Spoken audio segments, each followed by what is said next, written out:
Lui qui n'a jamais connu l'ennui est un menteur ou est mort.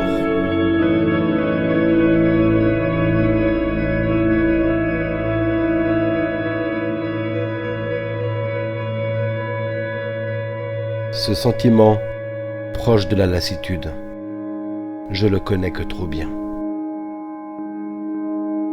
Qu'est-ce que je serais heureux si un ami était avec moi.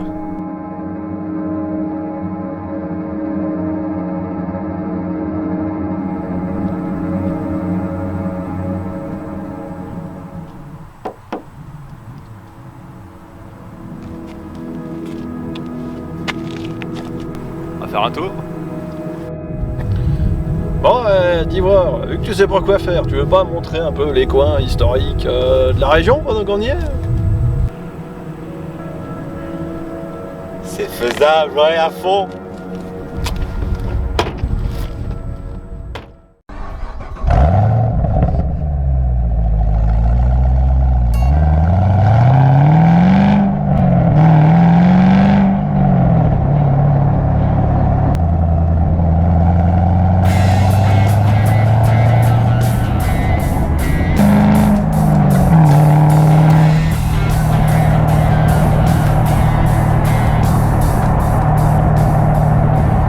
Voilà, là on va arriver sur la route de Vignoble. C'est une route très importante quand même, enfin, qui a eu toute son importance à l'époque. Parce que comme on voit là, il y a du vignoble un peu partout. Donc, ouais, là aussi son petit côté historique.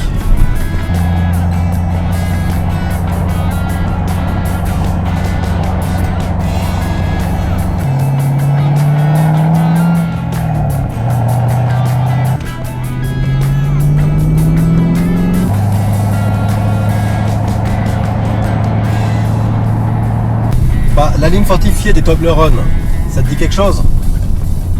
Ouais, vaguement, j'ai passé une fois à côté, mais ça peut être sympa d'aller montrer tout ça. C'était pendant la Seconde Guerre mondiale, je crois qu'il avait construite.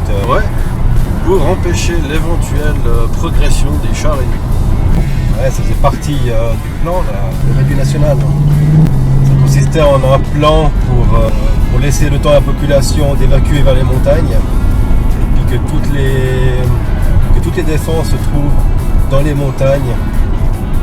Et du coup, ça permettait de mettre une méga pâtée à l'ennemi. T'as vu le panneau? Toi qui regardes la vidéo, je sais que tu te marres. Enlève-moi ce sourire là.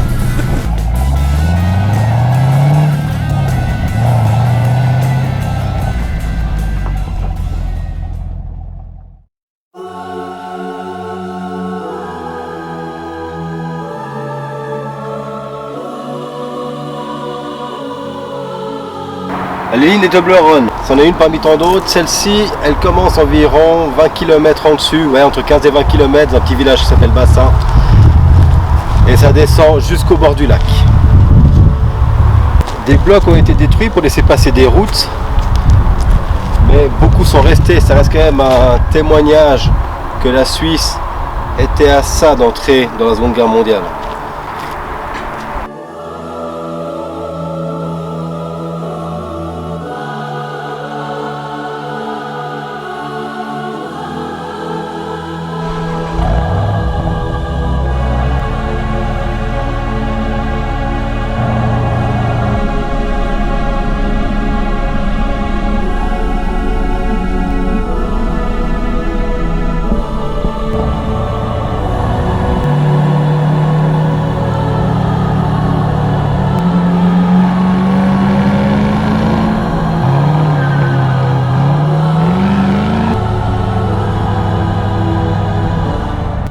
On arrive en bas de la ligne des Toblerones. Le lac il se trouve quelques centaines de mètres un peu plus bas.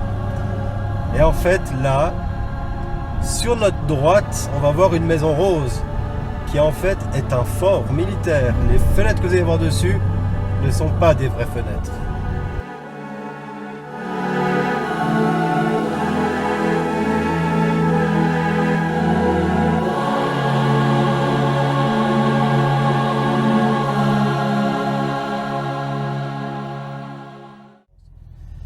Une chose qu'on peut vous montrer, c'est une ancienne route qui n'est plus utilisée par les véhicules. Elle était réellement utilisée à l'époque pour rejoindre l'est de la France jusqu'à l'Italie. C'est un sujet qui fait partie d'une autre vidéo, le col de Saint-Sergue ou le col de la Givrine. Là, je vais vous montrer une portion de l'ancienne route.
Et donc cette route a connu un autre tracé à l'époque, et c'est ce qu'on va voir maintenant.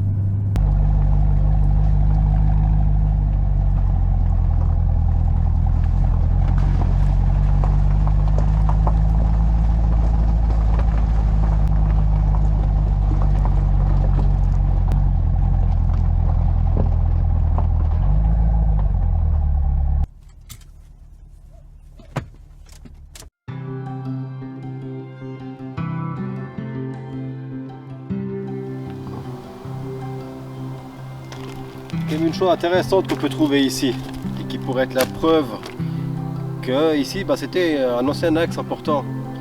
Ici j'ai un caillou que j'ai pris par terre. Caillou quoi. Mais il y a aussi ça. Ça se pourrait bien que ce soit un ancien béton ou en tout cas ce qui était la partie solide de la route à l'époque.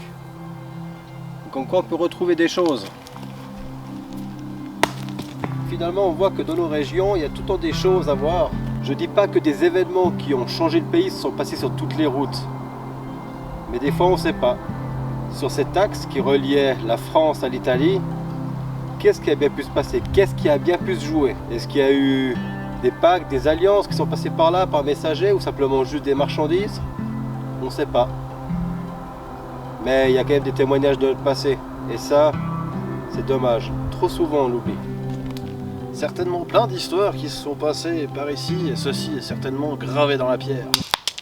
C'était beau. Vous avez remarqué que le format des vidéos a changé.